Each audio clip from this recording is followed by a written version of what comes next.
एक युवा योद्धा जिसने जन्म से पहले ही युद्ध की विद्या सुन ली थी, जिसे चक्रव्यूह तोड़ना आता था लेकिन उससे निकलना नहीं। फिर भी वो अकेला ही उस घातक जाल में प्रवेश कर गया। लेकिन प्रश्न ये है, क्या अभिमन्यु की मृत्यु केवल युद्ध की क्रूरता थी या फिर ये महाभारत के धर्म युद्ध की एक अनिवार्य कड़ी थी? कुरुक्षेत्र का युद्ध अपने चरम पर था। हर दिन नए नए रणनीति और विनाश के साथ आगे बढ़ रहा था। 13वें दिन कौरवों ने एक ऐसी योजना बनाई जिसे तोड़ना लगभग असंभव था, चक्रव्यूह। उस दिन अर्जुन को युद्ध भूमि से दूर रखने के लिए कौरवों ने छल किया, और जब पांडवों के सामने यह विशाल चक्रव्यूह खड़ा हुआ, तब केवल एक ही योद्धा था जो इसे भेदना जानता था, अभिमन्यु। अभिमन्यु अर्जुन और सुभद्रा का पुत्र, जिसने अपनी मां के गर्भ में ही चक्रव्यूह में प्रवेश करने की कला सीखी थी। जब युधिष्ठिर ने उससे कहा, पुत्र, क्या तुम इस चक्रव्यूह को भेद सकते हो? तब अभिमन्यु ने शांत स्वर में उत्तर दिया, महाराज, मुझे इसमें प्रवेश करना आता है, परंतु बाहर निकलने की विधि मुझे ज्ञात नहीं है, और हम सब तुम्हारे पीछे पीछे आएंगे और तुम्हारी रक्षा करेंगे। यदि ये धर्म की रक्षा के लिए है तो मेरा जीवन भी अर्पित है। और फिर वो अकेला ही उस चक्रव्यूह में प्रवेश कर गया।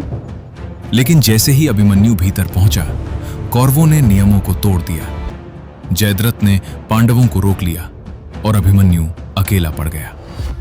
भीष्म के बाद द्रोणाचार्य के नेतृत्व में कर्ण, दुर्योधन, अश्वत्थामा, कृपाचार्य जैसे महारथियों ने एक साथ उस युवा योद्धा पर आक्रमण कर दिया। अभिमन्यु ने अकेले ही सबका सामना किया। उसकी गति, उसका साहस, उसकी वीरता, सब कुछ अद्भुत था। जब उसका रथ टूटा तो उसने तलवार उठाई, जब तलवार टूटी तो उसने गदा संभाली, और अंत में निहत्था होकर भी वो लड़ता रहा। उसने क्रोध में कहा, धर्म के विरुद्ध इस प्रकार एक साथ आक्रमण करना, क्या यही क्षत्रियों की मर्यादा है? लेकिन उस दिन धर्म की सीमाएं टूट चुकी थीं। अंततः सभी ने मिलकर उस वीर बालक का वध कर दिया। परंतु अभिमन्यु की मृत्यु केवल एक योद्धा का अंत नहीं थी। यह वो क्षण था जिसने अर्जुन के भीतर ज्वाला जगा दी। जब अर्जुन ने यह समाचार सुना तो उसकी आंखों में केवल एक ही संकल्प था, यदि मैं कल सूर्यास्त से पहले जयद्रथ का वध न कर सका तो मैं अग्नि में प्रवेश कर जाऊंगा। अभिमन्यु का बलिदान पांडवों के भीतर वो आग बन गया जिसने युद्ध की दिशा ही बदल दी। उसकी मृत्यु ने यह सिद्ध किया कि जब अधर्म अपने चरम पर पहुंच जाता है, तब धर्म को विजय दिलाने के लिए कभी कभी सबसे निर्मल और वीर आत्मा को भी बलिदान देना पड़ता है। अभिमन्यु केवल एक योद्धा नहीं था, वो उस धर्म युद्ध की वो चिंगारी था जिसके बिना विजय की अग्नि कभी प्रज्वलित नहीं होती।